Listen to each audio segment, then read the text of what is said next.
Here today, we're going to talk about how to fuel yourself when the nerves really start to kick in. And the nerves always kick in at the worst possible time. And that's the reason you're nervous. It's a big game, it's a big tournament, what have you. And we're going to discuss how that impacts your appetite, how it impacts your fueling, to be able to make sure that one, you're aware of this, but then two, start to plan around it to be able to help mitigate the effects of that. And so the biggest thing is when that pressure really starts to mount, when you're going into tryouts, the coach is watching, you feel like a scholarship's on the line, or you're trying to crack that roster or anything like that, the nerves kick in and the appetite seemingly disappears. This is something that a lot of athletes just think, well, is this normal? Is this something that's supposed to be happening? Do I just need to push through it type of a thing? You're not alone. It's okay. Your body's not failing you or anything by any means.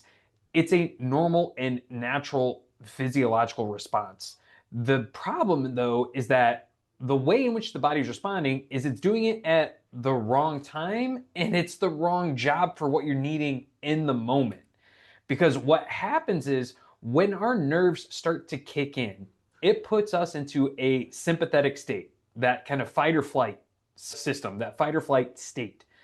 The body can't tell the difference, though, in this situation between if the body's priming for a big game, a coach watching, a scholarship on the line, or if there is a saber-toothed tiger chasing us. It's going to respond in a similar manner, physiologically speaking. And what happens is when the body perceives that threat and it gets that stress of what's going on or what's about to come, it directs all of its energy and focus to the muscles, as it should. Like if we've got a tiger chasing us, all of our attention should be on outrunning and getting away from the tiger as quickly as we can. But what happens then is because it's being prioritized and our body's focusing on our muscles, it is no longer focusing on our stomach and our digestion slows and or completely diminishes. This is why that appetite for a lot of individuals completely disappears. And a lot of times too, for those who, whether you fight through it or if you do eat, experience that cinder block feeling, that discomfort in the stomach, because the body's not digesting it like it normally would. Because again, when we're in that stress state, the body is trying to protect itself. That's the mechanism that gets activated, and it's directing all of its attention and its energy away from our stomach to our muscles. And this response doesn't hit everybody the same way. This is one of those areas, especially where everybody's different. Everybody's going to have their own individual responses to things, and this is no exception. Some individuals are going to have their appetite completely gone. They're just not going to feel hungry. They're not going to want to eat anything. Just the sight of food is going to turn them off. There's going to be other individuals who may still be somewhat hungry. They may still eat, and it's not necessarily going to deter them. But once they do eat, it just sits there. And then when they go to step onto the field, they have that cinder block feeling of the food just sitting there. And then there's other individuals who are just perfectly fine. They don't experience anything. It's just another day and they go about their merry way, which is great for them. But the moral of this story is that nobody responds in the exact same way. But the biggest thing is just being aware of how you respond, because how your body responds and acts in this moment is how you need to properly prepare. You need to be able to work around that. Because if you don't, if you aren't fueling properly, or if you do fuel, yet your body's not able to process it optimally, you're not going to be able to perform at the level that you know you can and should. And your body is never going to necessarily in this moment send you the signal of, hey, I didn't eat enough, because again, it's not focusing on your stomach. It is not prioritizing the digestion in this moment. So because we didn't eat enough, and even though the body's not telling us, we don't have optimal energy within the system. So we're going to be feeling a little bit slower. Our legs are going to be a little bit heavier. We're going to crash and kind of hit that wall a little bit sooner, and we're just going to feel a step behind the competition. And again, the timing of this is what's going to be the worst part, because the reason we were nervous and the reason all this is occurring in the first place is because it's a big event, whether it be a big game, a tournament, a showcase where we're performing in front of coaches, whatever it is, that's where we need to be performing our best. So unfortunately, the timing of that is never great. But the good news is that this is a relatively fixable problem. What occurs though, or what needs to happen is having that awareness piece to be able to understand how do you specifically respond. And once we have that, you control the input. You control what happens around it to be able to mitigate that. And the way in which to go about it are kind of three different areas and three different ways that I typically recommend with the athletes I work with on how to go about doing so. The first step is fueling earlier. So if we know that we've got a big game coming up, the nerves are going to be sitting in, fuel ahead of time. Fuel before that moment really starts to arise and those nerves really start to build up while the body is still in a relaxed state to be able to optimally digest. So shift that timing earlier. The second one is go lighter when the nerves are actually hitting. So as opposed to feeling as though you need to eat that perfect, full, complete meal, ease up on it a little bit. Know that, again, it's going to be tougher for the body to digest it, so don't ask it to do as much. Meet it where it's at, so go a little bit easier. Or the third one is make the whole thing a routine that your body trusts. Just get it familiar with that process, so when the nerves hit, you're just repeating what it's already been doing and what the default is for the body. So we're going to break these down just a little bit more for each of them. So when it comes to the front loading aspect of things, again, we want to try to consume that food when we are in a relaxed state, when the digestion is going to occur optimally, which means further away from those nerves are starting to build up. The timing of when that event or when that game is really going to dictate when we need to prioritize that big meal, that main focal point of a meal to help optimize our fuel available for the game itself. So especially if it's a morning event, the day before, we need to be hitting everything even more so.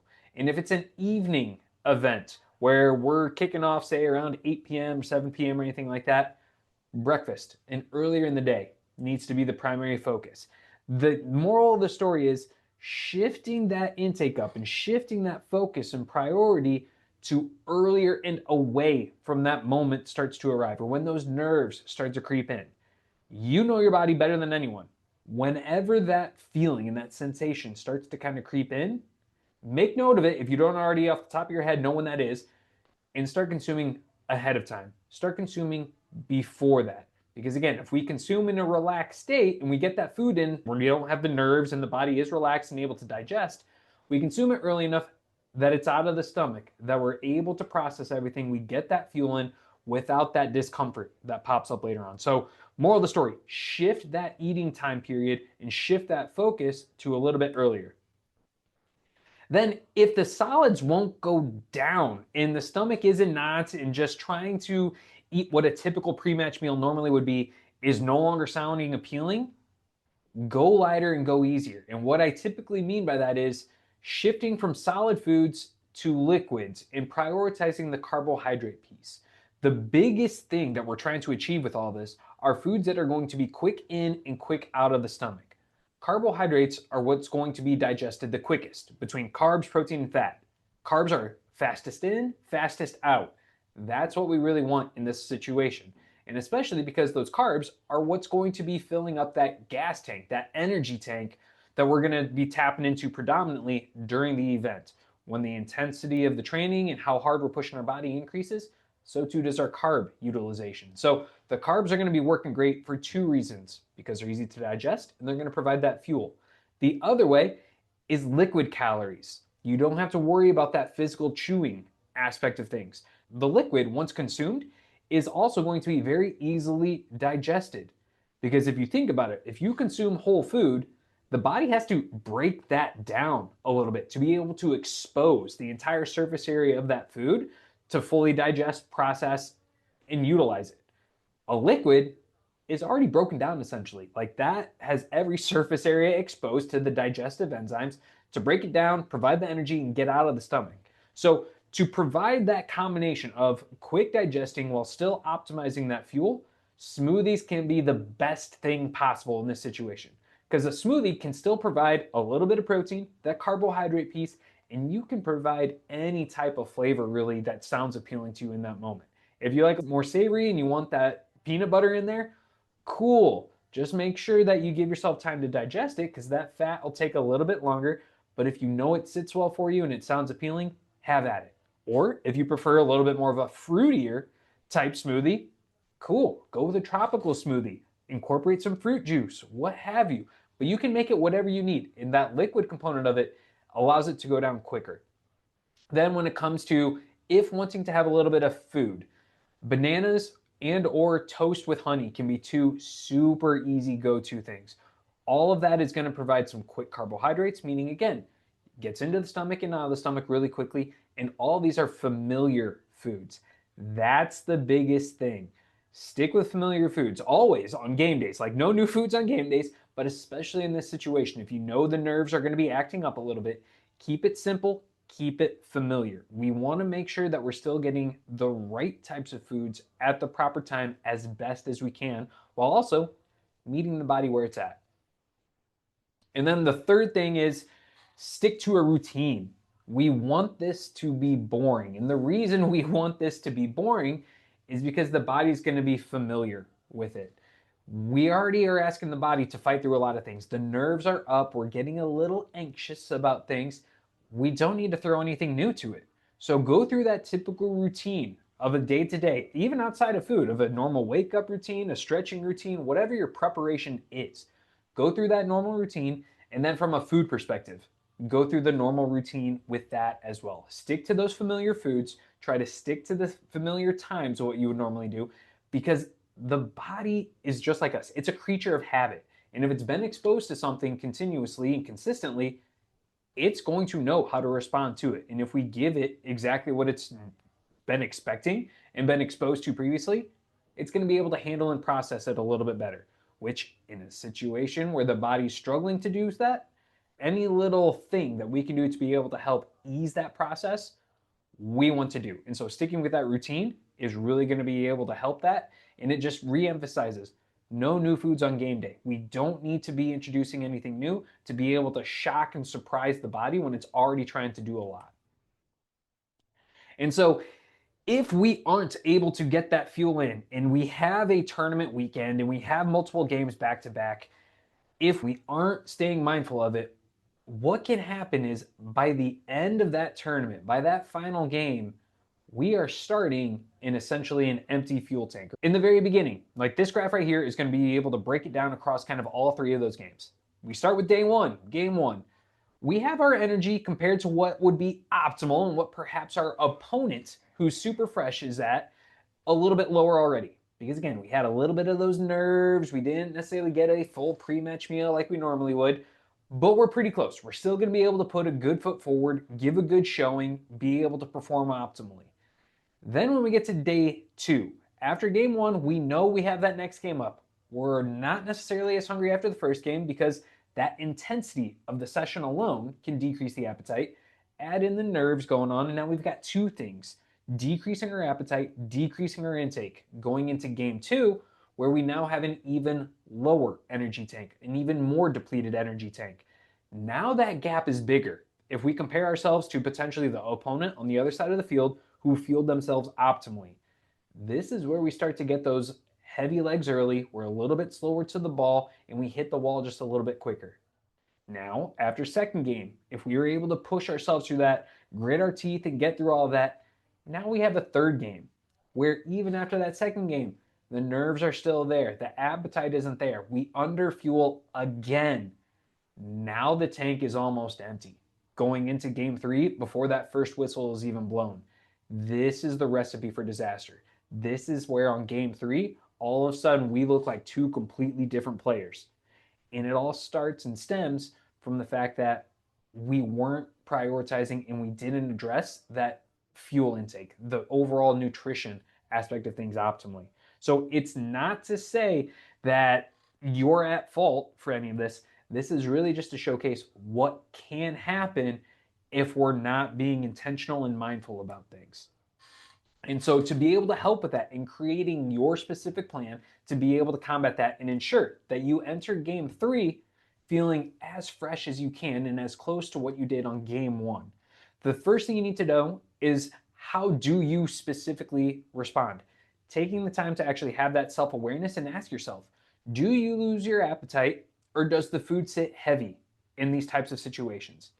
Does it tend to hit you the night before or the morning of? And is it every single game that you experience this, or is it only the big tournaments, the big showcases? When does this happen? And again, you don't need to have it set as a rigid rule necessarily. It's truly just to raise the awareness and the understanding of how does your body specifically respond? Because once we're aware, then we can start to address the situation to be able to help mitigate that. Then once we get that awareness, it's building that plant. And the way that you do that isn't by blowing everything up and starting from scratch. It's finding what that one particular area is that you can start with.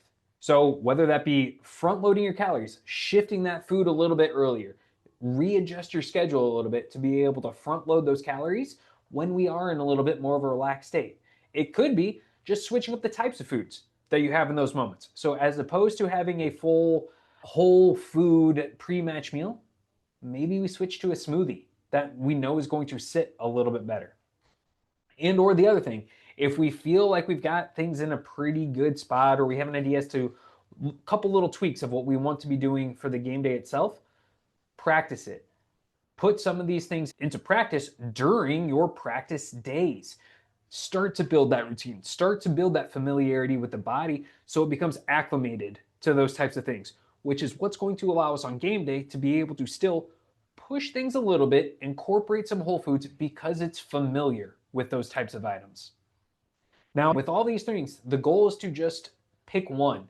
Pick one to hone in on, build that consistency, build that habit to where once we get that locked in and we can do it without really thinking, we then move on to the next habit. But it all starts one at a time. As soon as we start to do too many things, then it becomes a big ask and a big task for the body, and nothing really gets progressed on. So whether it's front loading the night before, practicing the lighter liquid options, locking in your pregame routine, pick the one, lock it in, run with it. Now, a couple questions before we go, and these are some of the common questions that I've been getting around this particular topic. The first one being, what if I genuinely can't eat anything before a game? This individual absolutely falls into the category of just the appetite's gone, zero desire, and the look of food is completely making the stomach churn. In these situations, go liquid. Prioritize those liquids, the smoothie, the sports drinks, something that is going to be able to get in and out quickly and doesn't require any chewing whatsoever. It's going to be a little bit easier, and while it may not necessarily be optimal on paper, something is better than nothing. This is going to provide some energy to still be able to help us put our best foot forward, and especially compared to consuming nothing, we're going to be in a much better spot. Then the next question, isn't protein supposed to be good for me? Yes, absolutely. Protein is great for you, but we want to be consuming it at the appropriate time. If we're in a situation where the nerves are really amped up, the appetite is down, and the stomach is just kind of in knots, that's not the time to be consuming protein. Protein is going to take a little bit longer to digest. It's a little bit tougher to digest. And when the stomach is already struggling, we don't want to task it with anything additional. We want to keep things basic. We want to keep things simple and easy for the stomach in this situation. So while protein is great, not in that moment, not close to or immediately before a big event. Having it afterwards is still going to be huge. 100%, we still want to make that a piece of the puzzle. We still want to make sure we're optimizing that recovery piece, but we don't want to consume it close to and before a big event where it's just going to add to the nausea that we're experiencing. Then what if my nerves are really bad? This, again, everybody's going to respond a little bit different. It goes back to asking yourselves those questions, and when you say it's really bad, what does that mean? Does it last for a long time? Is it just really severe in kind of like those 2 hours beforehand? And if so, what can we do to work with that? Do we need to ship those calories earlier to be able to get that food in? Do we need to prioritize those liquids aspects of things? What do we need to be focusing on to be able to help with that? This is where working with a sports dietitian or coach or parent or anything like that, working with somebody to be able to help you monitor those trends, see how your body's responding, and just discuss the strategies to be able to overcome that can be incredibly beneficial. So understand, you are not alone in this. This is your body's just natural response to things, but just because it's the natural response doesn't mean we don't need to address it. We still need to make sure that we're fueling as optimally as we can, and it starts with just understanding what's going on in the body, and then what can we do to be able to help mitigate some of those negatives to fuel ourselves as optimally as possible to get the most out of each and every one of those big events.